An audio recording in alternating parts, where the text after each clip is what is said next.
계셨더라면 내 오라비가 죽지 아니하였겠나이다. 이제 와서 어쩌겠습니까? 이미 오라비는 이 나사로는 죽은 지나 나흘이나 되었고 돌이킬 수 없는 일이 되어버렸습니다. 왜 이제 오셨느냐는 마르다의 투정 섞인 말은 그저 예수님 기다렸다는 의미로밖에 들리지 않습니다. 왜 이제 오셨습니까? 이때 예수님께서 놀라운 말씀을 하십니다. 네 오라비가 다시 살아나리라. 아니 벌써 장례도 다 치렀고 사람들 많이 와서 애도도 하고 있고 죽은 지가 나흘이나 돼서 벌써 냄새가 진동을 할 텐데 무덤 속에 이미 다 매장되고 끝이 났는데 어떻게 살아난다는 말인가? 마르다는 예수님께서 유대인들이 알고 있는 막연한 부활신앙을 말씀하시는 줄 알았습니다. 물론이죠. 예수님 마지막 날에 다 살아난다고 하지 않습니까? 예수님은 이런 막연한 부활의 시선을 자기에게로 되돌립니다. 오늘 말씀, 나는 부활이요 생명이니 나를 믿는 자는 죽어도 살겠고 살아서 나를 믿는 자는 영원히 죽지 아니하리라.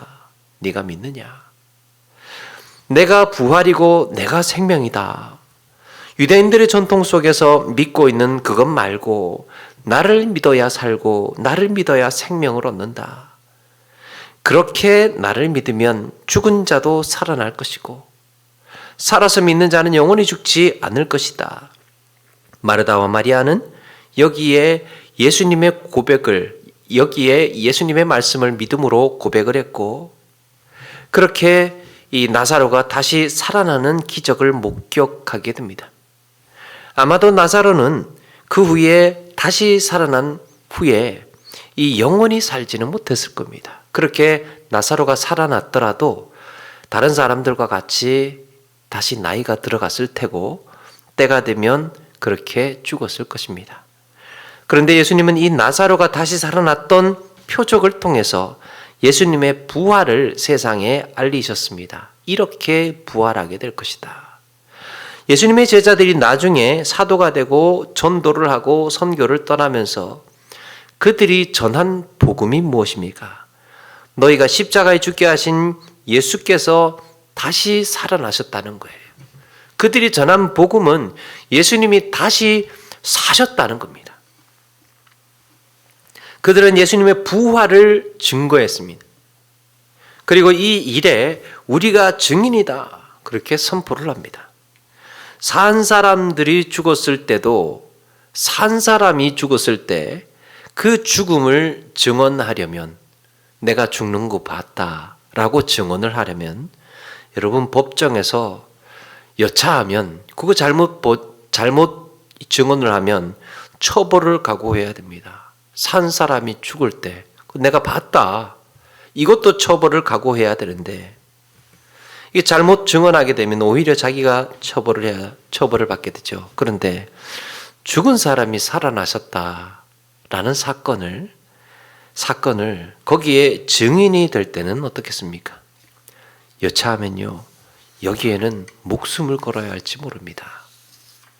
사도들이 권위 있는 사람들 앞에서 총독들 앞에서 왕 앞에서 죽은 자가 다시 살아났다라고 했을 때 그들이 뭐라고 했겠습니까?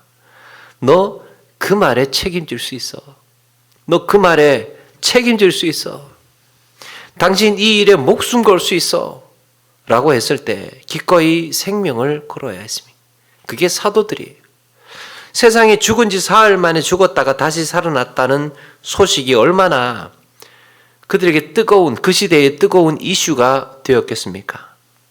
만약에 예수님의 부활을 증거하던 사도들 중에 누가 잡혀가서 부활을 증거하다가 처형을 당했다는 소식을 듣고 다른 사도들이 이거 우리가 너무 무리하는 거 아닌가. 다시 좀 생각해 보니까 부활하신 예수님 우리가 잘못 본 것일 수도 있어.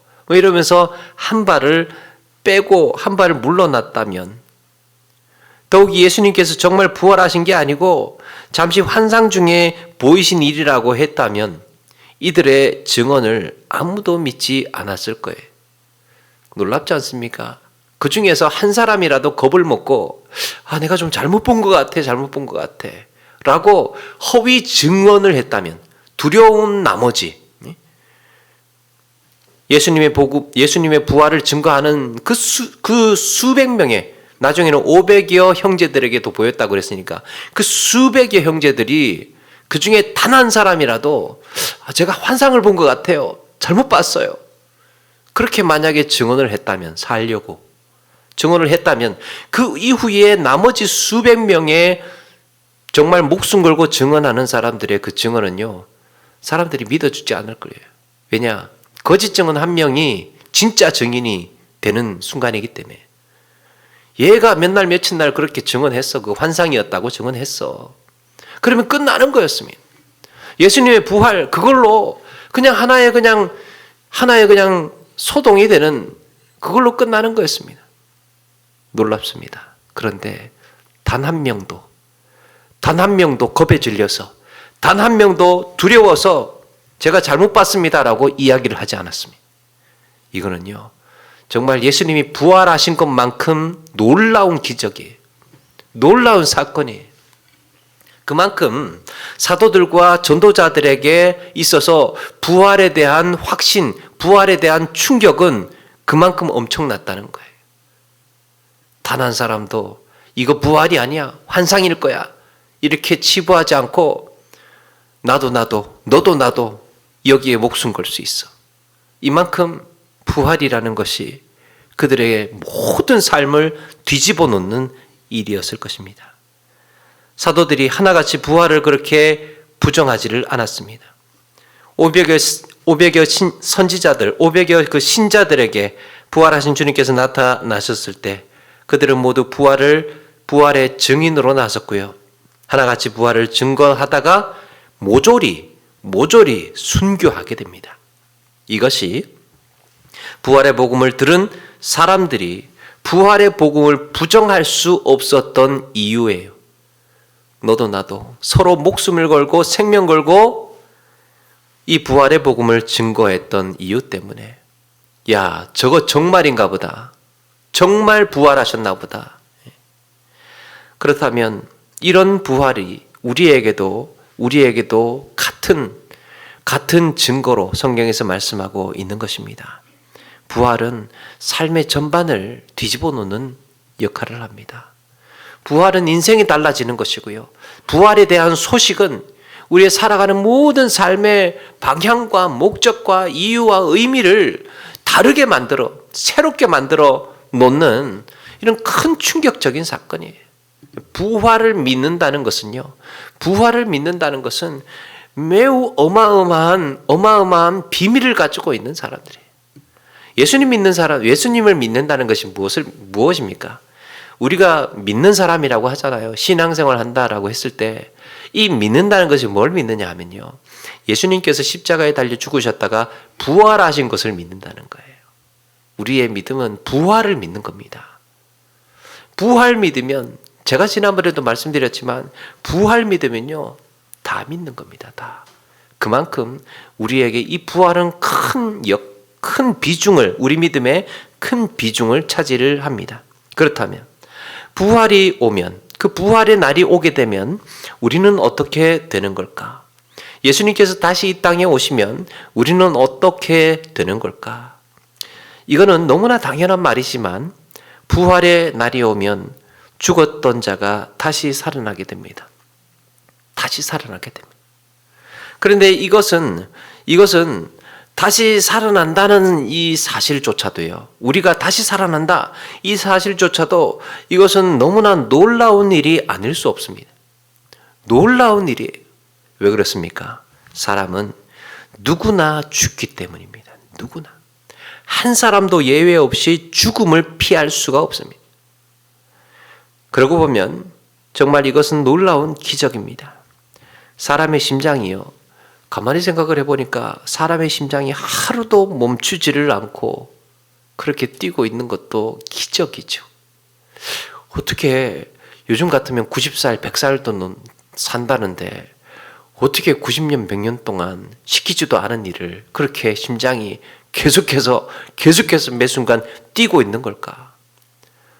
좀 쉬고 싶을 때는 좀 쉴 수도 있을 텐데, 토끼는 간 때문이야 하면서 간이 필요해가지고 밖에 좀 널어놨다고들 하는데 사람의 몸에 있는 장기는 쉴 새 없이 계속해서 일하고 있습니다. 기적입니다. 쉴 새 없이. 누구나 맞이해야 하는 죽음. 더 이상 몸에 피가 흐르지 않고요. 숨도 쉬지 않고 아무런 표정도 짓지 않습니다. 따뜻했던 몸이 금세 싸늘하게 식어버립니다. 그리고 이 땅에서의 삶을 접고 모두 이별해야 됩니다. 예전에 철학 강의인지 죽음학 강의인지를 보다가 인간의 죽음은 인생의 한 부분이라는 얘기를 합니다. 사람은 그 사는 것, 내가 숨쉬고 살아가는 그것만 우리의 삶이라고 말하지만 사실은 우리가 태어나고 죽는 것까지도 그 죽는 것 그까지도 우리의 모두의 인생이어야 한다. 사람이 태어날 때 10달 동안 준비를 하고 결혼을 해도 몇 년 동안 또 몇 달 동안 그렇게 준비를 하는데 이보다 인생에서 가장 큰 사건이 죽음인데 죽음을 진지하게 고민하고 죽음에 대해서 준비하는 사람은 없다라는 말을 합니다. 우리는 살아가는 모든 삶의 이벤트에서 많은 준비를 하고 많은 그 준비 속에서 그 일을 맞이합니다. 그런데 죽음을 준비하는 사람은 없다는 거죠. 사람들은 100년도 못 살 인생인지를 알면서도 영원히 살 것처럼 계획을 하고 살아갑니다. 그런데 내게도 죽음이 있다는 사실을 기억하고 죽음에 대해서 준비하며 살아가는 것이 우리의 삶을 더욱 진지하고 의미 있게 만들어줍니다. 몇 달 전에 그 김지수 기자님이 이어령의 마지막 수업이라는 책을 쓴 것을 읽게 되었는데 이어령 교수님의 마지막 인터뷰를 이제 책으로 해서 이 마지막 수업이라고 해서 책을 냈습니다. 도대체 김지수 기자가 누구길래 이어령 교수님하고 마지막 인터뷰를 그렇게 책을 내게 됐지?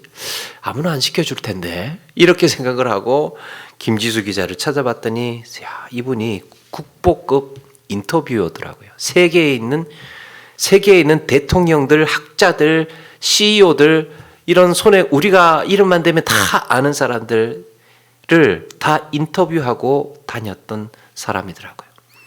그래서 그 정도로 인터뷰를 할 수 있을 정도가 되면요. 그 사람들하고 비슷한 클래스의 이야기를 나눌 수 있는 수준이 되어야 되거든요. 그러니까 역시 이 정도 사람이 이어령 교수의 마지막 수업을 인터뷰를 했구나 그런 생각을 했습니다. 그래 그 책에 이어령 교수님이 이런 이야기를 해요. 김 선생 이 책 내가 죽고 나면 출판해줘. 나 죽고 나면 출판해줘. 제가 작년 12월인가 올해인가 1월인가 아마 읽었던 것 같은데 나 죽고 나면 출판해줘. 근데 내가 이거 마지막으로 하는 이야기인데 마지막으로 내는 책인데 그래도 책 나왔는데 내가 그때도 살아있으면 좀 모색하다는 거죠. 마지막 그 유산으로 해서 쓴 건데 그러면서 이제 그 책의 내용에서 마지막 수업에서 전제로 하고 있는 삶의 태도가 죽음을 기억하라. 죽음을 기억하라. 늘 하는 얘기입니다. 예전부터도. 그 책뿐만 아니라 이어령 교수님이 가는 곳마다 죽음을 기억하라. 메멘토 모리, 죽음을 기억해라. 사람들이 교수님을 만나면 묻습니다. 교수님 어떻게 하면 우리의 인생이 의미 있어질까요? 물으니까 죽음 기억하세요. 메멘토 모리. 인생의 하루하루가 무기력하고 낙심이 됩니다. 어떻게 하면 좋을까요? 메멘토 모리. 죽음 기억하세요. 죽음. 우리에게 주어진 시간이 그리 많지 않습니다. 죽음을 기억하는 삶은 하루하루가 황홀한 시간의 연속일 겁니다. 우리에게 남은 시간들 값지게 귀하게 여겨질 겁니다. 죽음 기억하세요. 죽음. 이렇게 죽음 이야기를 해요. 제가 뉴스를 다양하게 잘 보질 않기 때문에 2월 달인가 아마 돌아가셨던 것 같은데 이 했는데 제가 한 보름 지나서 제 아내한테 알았습니다. 아직도 모르고 있냐고. 이여론 교수님 돌아가신 거. 그래서 얼마 전에 그러고 나서 이제 얼마 전에 제가 유튜브에서 영상을 하나 봤습니다. 이여론 교수님의 마지막 인사 영상. 교수님의 마지막 인사 영상. 이분이 이 세상에 살면서 마지막으로 남기는 영상으로 이걸 찍었더라고요. 몸 바짝 말라있고 기력 없는 모습에 이 표정은 그래도 기력 없는데도 표정은 편안하고 진지해 보였습니다. 참 편안해 보였습니다.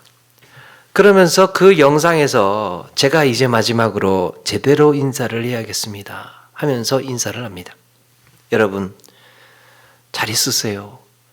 잘 있으세요. 저 먼저 갑니다. 잘 있으세요. 야, 사람이 죽어가면서 마지막 영상을 남기는데 이렇게 환하게 웃으면서 여러분 그동안 감사했습니다. 잘 있으세요 하면서 인사를 하는데요.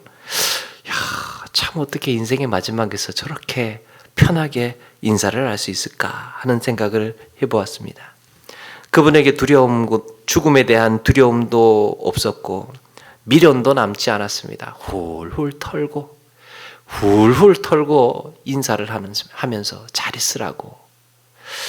죽음에 대해서 아주 오래전부터 준비해 온 사람처럼, 죽음을 늘 생각하면서 살아온 사람처럼 그렇게 준비하지 않았으면 저런 표정, 저런 마음의 이런 그 자연스러움이 나올 수가 없을 정도로 환한 미소를 보이면서 인사를 하는 모습이 참 인상적이었습니다. 한 세상 같이 살게 되어서 기쁘고 여러분들과 이렇게 함께 살아서 감사하다, 잘 있으라고 이렇게 인사를 합니다. 이분의 마지막 인사는 어떻게 이렇게 평안할 수 있었을까? 제가 그분에게 물어볼 수는 없었지만 추측을 해보건대 아마도 딸 이민아 목사님을 보고 깨달은 바가 있었다고 생각을 합니다. 저는 그렇게 생각합니다. 이여론 교수님은 우리나라를 대표하는 인문학자인데 이 딸이 원래는 국제 변호사였나 그랬어요. 그런데 이제 어느 날 목사가 되었죠. 그러다가 목사님이 되었다가 암으로 딸을 먼저 보내게 됩니다. 딸의 죽음은 이여론 교수님에게 삶에 대한 진지한 고민을 하게 했을 겁니다. 삶과 죽음에 대한 진지한 고민. 그리고 딸이 죽어가면서 보여주었던 평화롭고 초연한 모습. 딸이 죽어가면서 그렇게 평화롭고 그렇게 초연하게 그렇게 남아있는 사람들을 격려하고 위로하고 위에서 기도해주고 땅에 미련 두지 않고 자기가 걸어가야 할 길에 대해서 기대와 설레임을 가지고 있는, 저렇게 평온하게 죽을 수 있었던 이유가 무엇일까? 여기에 이여론 교수님은 그때 충격을 받았어요. 어떻게 딸이 삶의 마지막 순간에 저렇게 죽을 수 있을까? 이거는 인문학자로서는 정말 상상하기 어려운, 받아들이기 어려운 하나의 인생의 고민의 주제였을 겁니다. 저거는 뭔가가 있어. 저렇게 죽을 수가 없어, 사람이. 그게 궁금했을 거예요. 죽어가는 자신보다 아버지를 걱정해주는 딸의 마음을 자기는 이해할 수가 없었을 겁니다. 제가 이분의 글을 많이 안다기보다 좋아해서 옛날부터 조금씩 이렇게 본 게 있어요. 그런데 언제부턴가 메멘토 모리 이야기를 그렇게 해요. 죽음을 기억해라. 메멘토 모리 이야기를. 근데 그때 그 순간부터 메멘토 모리 이야기를 쭉 쓰는 책마다 그 이야기를 계속합니다. 인터뷰나 강연이나 책이나 죽음을 기억하십시오. 죽음에 대한 진지한 성찰을 아마도 그때부터 시작을 한 것 같습니다. 그리고 하나님께로 조금씩 가까이 다가가는 것을 느꼈습니다. 그렇게 얼마 지나지 않아서 옴누리교회에서 세례를 받고 이분이 세례 교인이 됩니다. 신자가 돼요. 어느 무신론자의 기도가 이 모든 사정을 이야기해주고 있죠. 좀 더 가까이 가도 되겠습니까? 하나님, 당신의 발끝을 가린 성스러운 옷자락을 때 묻은 이 손으로 조금 만져봐도 되겠습니까? 하나님에 대한 호기심, 하나님에 대한 호기심. 제가 하나님 곁으로 조금 더 가까이 가도 되겠습니까? 저 사실 하나님을 잘 알지 못합니다.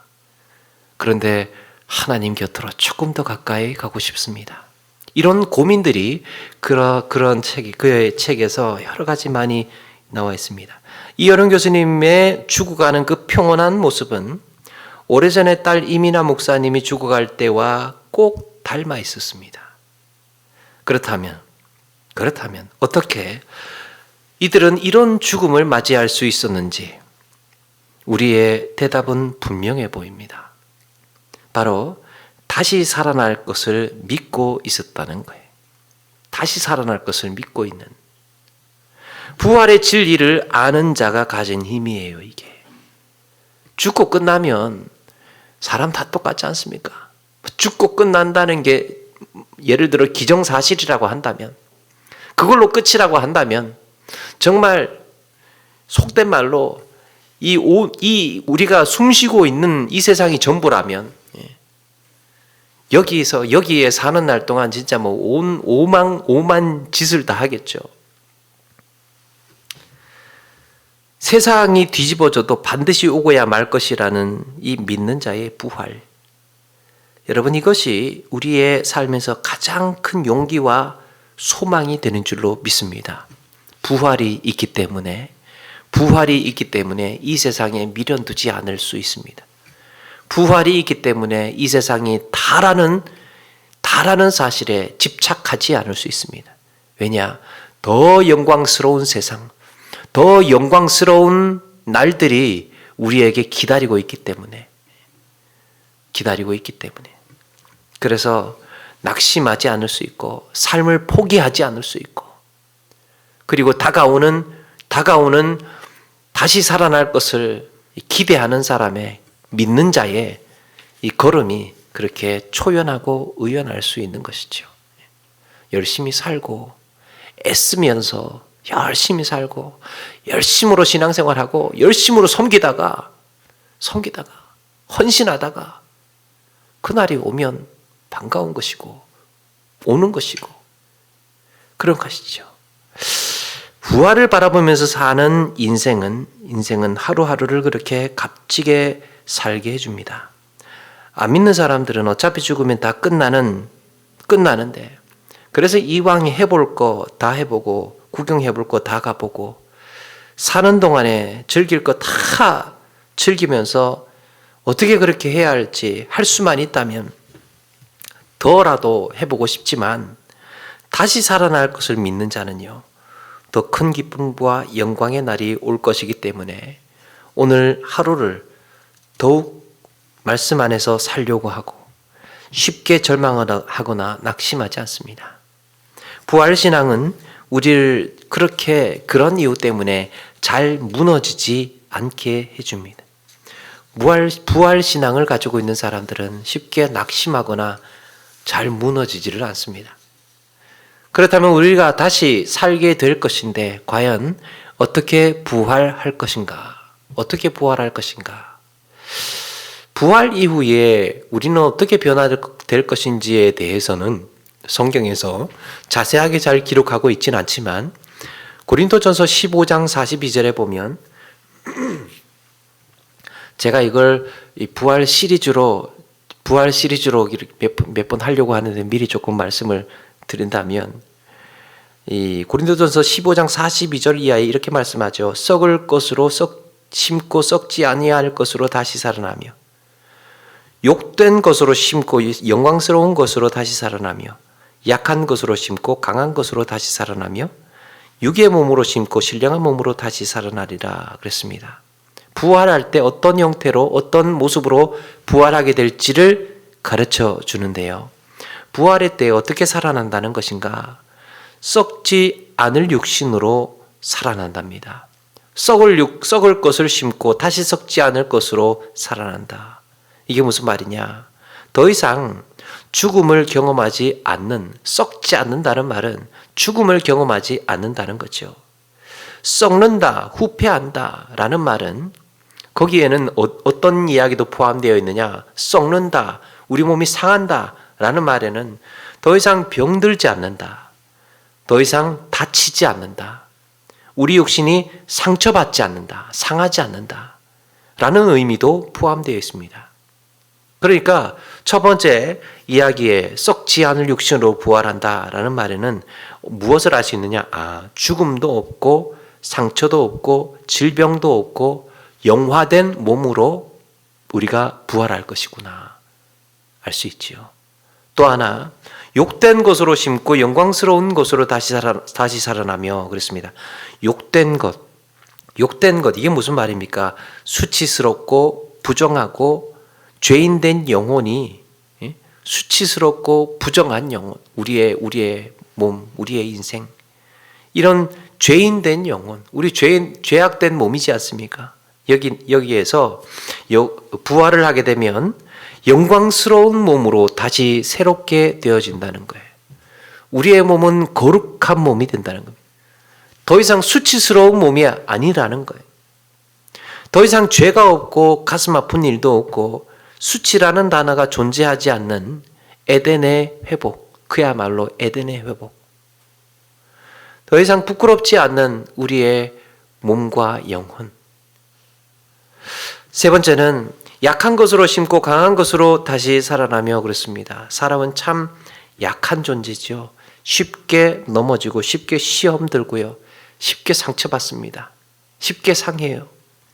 그런데 부활하게 되면 모든 면에서 강한 존재가 된다고 합니다. 어떤 강한 존재로 부활하는지는 자세히 알 수 없지만 인간의 약함 때문에 문제가 되지 않을 만큼 강인해지지 않겠습니까?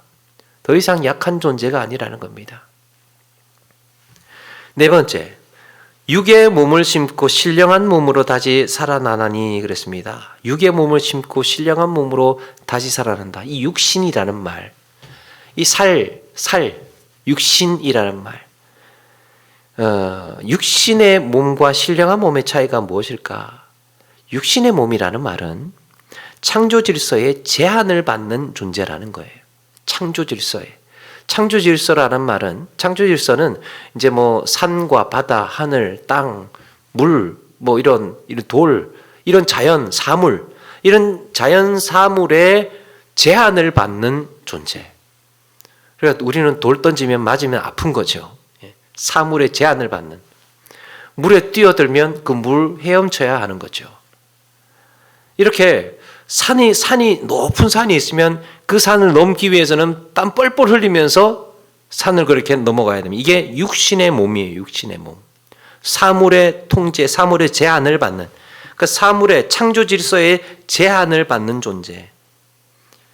벽이 있으면 돌아가야 되고 바다에 빠지기도 하고 부딪히면 깨지기도 하는 그런 존재가 육신이에요. 육신. 그런데 어떻게 부활하느냐? 부활할 때는 신령한 몸으로 살아난답니다. 어떻게 신령한 몸으로 살아날 수 있을까? 생각을 해봤더니 새하늘과 새 땅이 새롭게 열려지기 때문에, 지금 있는 우리의 사물의 개념은 사라지고 새하늘과 새 땅이 열릴 것이기 때문에 육신이라는 그 조건도 필요 없게 된다라는 거죠. 그래서 신령한 몸으로 부활을 한다. 우리는 이런 고민을 할 수 있을 것 같아요. 사람이 죽으면 화장을 하게 되는데, 사람 죽으면 화장하지 않습니까? 그러면 그 육체가 가루가 돼서 뿌려지고 땅속에 묻히게 되는데, 나중에 부활하게 되면 그거 언제 다 찾아서 예전에 흩어졌던 그 먼지가 가루가 되고 막 강물도 떠내려갔을 것이고 다 흩어졌을 텐데, 그 육신의 가루들이 다 필요한 것 아니냐? 그런 진료들이 있어야, 그런 그 육신을 형성하는 이것들이 다 있어야 부활되는 것 아니냐? 나중에 팔가루 못 찾으면 그 어디서 이제 그 팔이 없는 사람으로 부활해야 되느냐, 뭐 이런 고민을 할 수 있을 것 같습니다. 그런 고민은 창조주 하나님께 맡기면 될 것 같아요. 창조주 하나님. 우리 하나님이 어떤 분입니까? 없는 것을 있는 것으로 만드시는 분이죠. 우리는 처음부터 무에서 창조가 되었습니다. 우리라는 존재는 없는 존재예요. 그래서 하나님께서 그 모든 것들을 우리가 이해하지 못하는 방식으로 창조를 해낼 것입니다. 그에 대한, 그래서 육으로 심었고 신령한 몸으로 살아날 것이기 때문에, 신령한 몸으로 어차피 부활하게 될 것이라면 그 육신의 과거의 그 사물에 있었던 찌꺼기라는 표현이 좀 부적절할 것 같은데, 육신의 그 과거에 있었던 썩고 우리 몸이 썩고 흙이 되었던 그것들이 신령한 몸을 만드는 데에 굳이 필요할까, 이런 생각도 해보고요. 그래서 제가 뭐 더 이상 상상력을 발휘해서 말씀드릴 수는 없고, 그 정도까지 하나님께서 창조주 하나님께서 우리가 생각하지 못한 놀라운 아이디어로 창조해 나가시지 않을까라고 생각을 해봅니다. 그에 대한 가장 뚜렷한 모델이 바로 예수님의 부활이에요. 예수님의 부활. 분명히 육신으로 예수님께서는 부활을 하셨지만 신령한 몸으로 변화가 되셨습니다. 공간의 제약도 받지 않으셨고, 문이 잠겨 있는데도 문이 잠겨 있음에도 예수님께서는 그냥 들어오셨습니다. 인간으로서 가졌던 모든 연약함을 그때부터는 더 이상 보이지 않으셨습니다. 사람으로서 할 수 있는 모든 것들은 다 똑같이 하셨지만, 먹을 수도 있었고 또 뭐 같이 이렇게 만질 수도 있었겠지만 이 불편하고 부정적이고 이런 것들에 대해서는, 연약한 모습에 대해서는 더 이상 예수님께서는 그런 것을 보여주시지 않았습니다. 예수님의 부활의 모습은 우리의 부활이 이제 앞으로 어떻게 될 것인지를 또 알려주는 하나의 사인이 될 수 있겠죠. 예수님의 제자들은 이 놀라운 광경을 잊을 수가 없었고, 자신의 생명을 어디에 써야 할지를 깨닫게 되었습니다. 이제 초대교회의 전도자들이 그렇게 담대했던 이유를 알 수 있을 것 같습니다. 몸이 다시 살아난다는 부활신앙이 그들의 마음을 뜨겁게 했고, 부활신앙이 그들을 지치지 않고 달려가게 했습니다. 그리고 단두대 앞에서 십자가형을 당하면서도 그들이 빠뜨리지 않고 기도했던 한 가지 기도 제목을 짐작해 볼 수 있습니다. 주의 영광 가운데 이 몸이 다시 살아나게 될 줄 믿습니다. 죽음의 마지막 순간에서 주여, 주의 영광 가운데 이 몸이 다시 살아나게 될 줄로 믿습니다. 오늘 이 영혼을 받아주시고 하나님의 영예로운 기록에 제 이름을 기억하여 주옵소서. 부활을 선포하던 사람들, 부활을 선포하면서 전도자가 되고 선교자가 되었던 그 사람들, 죽으면서 마지막으로 생각했던 것 다시 살아나게 될 줄로 믿습니다. 그게 초대교회의 전도자들의 기도가 아니었을까 생각을 해봅니다. 그렇다면 우리가 살아가는 삶의 기본적인 태도에도 바로 이런 부활의 베이스가 깔려 있어야 되겠죠. 그리고 우리가 죽기 전에 마지막 순간에 만약에 우리가 어쩌면 유언장을 쓰게 된다면, 우리가 이 유언장을 쓰게 될 기회가 있다면, 아니면 혹시 어쩌면 써놓으셨다면 한 가지 확인해 보아야 할 것이 있을 것 같습니다. 바로 주의 영광 가운데에 이 몸이 다시 살아나게 될 줄로 믿습니다. 사랑하는 여러분, 몸이 다시 살아난다고 하는 신앙의 고백, 우리의 이 모두의 삶에 든든하게 자리를 잡아서 어떤 풍파에도 흔들리지 않고 어떤 시련에도 소망을 잃지 않는 그런 우리 모두가 되기를 바랍니다. 이런 부활의 신앙으로 아름다운 믿음의 승리자들 다 되셔서 주께서 영광 가운데에 우리를 부르실 때에 우리도 기쁨으로 또 주님을 맞이하며 부활의 몸으로 살아나는 우리 모두가 되기를 주의 이름으로 축원합니다. 찬양하겠습니다.